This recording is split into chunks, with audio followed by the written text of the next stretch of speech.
So, what exactly does a scientific meal planner do? Well, it builds meal plans based on what nutrition science says is healthiest.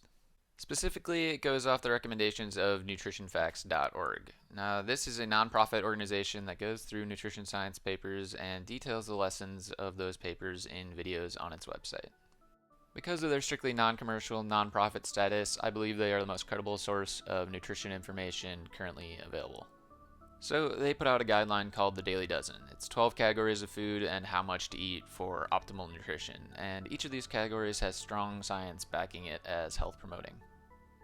So what the Scientific Meal Planner does is it takes these guidelines into account and generates meal plans in a way such that each day the plan satisfies or nearly satisfies the Daily Dozen.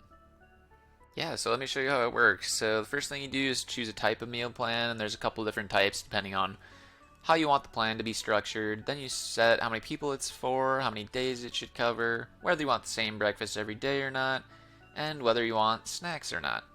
Then up here you can set how long recipes should take. So if you're on a time constraint, you can do 15 minutes or less, for instance. And then you set how many calories you want each day of the plan to add up to. And up here you can build a list of foods that will be excluded, and that's useful if you have allergies or just don't like certain foods and don't want them showing up in your meal plans. So then just hit generate, and you'll get an optimally balanced meal plan. And these are the recipes here. If you don't like one, you can click replace, and you'll get a list of recommended replacements that you can swap out, and those will still fit within your calorie range, etc. But if you want, you can look at all the other recipes in the app and swap in one of those as well. You can print the meal plan, view the shopping list, print the shopping list. You can share it with your friends via a shareable link. And down here we have the days, and you can see the stats for each day by clicking that icon. And then you can also see the Daily Dozen percentage at the bottom, and that'll tell you what categories have been covered and which ones haven't.